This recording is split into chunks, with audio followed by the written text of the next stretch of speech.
The Leon Worth. I ask the indulgence of the children who may read this book for dedicating it to a grown-up. I have a serious reason. He's the best friend I have in the world. I have another reason. This grown-up understands everything, even books about children. I have a third reason. He lives in France, where he's hungry and cold, and he needs cheering up. If all these reasons are not enough, I will dedicate the book to the child from whom this grown-up grew. All grown-ups were once children, although few of them remember it. And so I correct my dedication to Leon Worth when he was a little boy. This is the introduction of The Little Prince, a book published in 1943, written by the poet and aviator Antoine de Saint-Exupéry. It was translated in more than 250 languages, and it remains wildly popular even today. The book sells over 1 million copies a year and was voted best French book of the 20th century. It is in fact one of the best-selling books of all time. The narrator, an airplane pilot, crashes in the Sahara Desert. The crash badly damages his airplane and leaves the narrator with very little food or water. As he's worrying over his problems, he's approached by the Little Prince, a very serious little blonde boy, who asks the narrator to draw him a ship. The pilot learns that a little prince comes from a small planet that a little prince called Asteroid 325, but that people on Earth call Asteroid B612. The little prince took great care of his planet, when one day a mysterious rose sprouted on. The little prince fell in love with it, but when he caught the rose in a lie one day, he decided that he could not trust anymore. He grew lonely and decided to leave. Despite a last-minute reconciliation with the rose, the prince set out to explore other planets and cure his loneliness.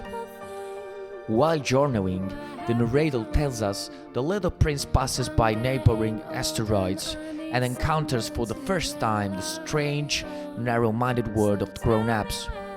On the first 6 planets the little prince visits, he meets a king, a vain man, a drunkard, a businessman, a lamplighter and a geographer, all of whom live alone and are overly consumed by the chosen occupations. Such strange behavior both amuses and perturbs the little prince. He does not understand the need to owe the people around, to be admired and to own everything. The prince befriends a fox who teaches him that important things in life are visible only to the heart. That his time away from the rose makes the rose more special to him, and that love makes a person responsible for the beings that one loves. The little prince realizes that even though there are many roses, his love for his rose makes her unique, and that he is therefore responsible for her. The movie of The Little Prince was directed by Mark Osborne and premiered in 2015. It is the first adaptation as a full-length animated feature of the book. The Little Prince stays close to the spirit of a book when it comes to the character of the actual prince. Though there is one major difference. Instead of looking at the prince through the eyes of the aviator narrator of the book, audiences will see him through the eyes of the little girl. The film's narrative frame is about the little girl Mackenzie Foy, who is so busy studying and being a good daughter to her mother, Rachel McAdams, that she doesn't have time to enjoy being a kid. The little girl is introduced to the prince by her neighbor, the aviator Jeff Bridges, and the rest is similar to the original story. To make a difference between the two stories, that of the little girl and that of the little prince, Osborne used stop motion for the little prince and computer animation for the little girl, in order to split the modern story and the beloved classic. He was very fond of sunsets.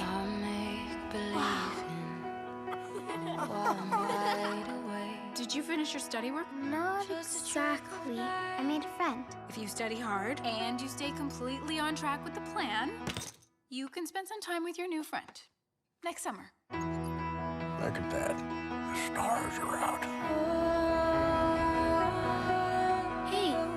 play with me. I cannot play with you. I'm not tamed. But if you tame me, we shall need each other. To me, you will be unique in all the world. What is essential is invisible to the eye. When the moment does come for me to leave, I have to go alone. The director Osborne stated, "Everybody has their own version of the novel, so you can't really make a film of the book. So I started thinking maybe I should put the book into somebody's imagination. I had to create a mirror character of our experience. Someone gives the book to you, you read it, and it changes your life."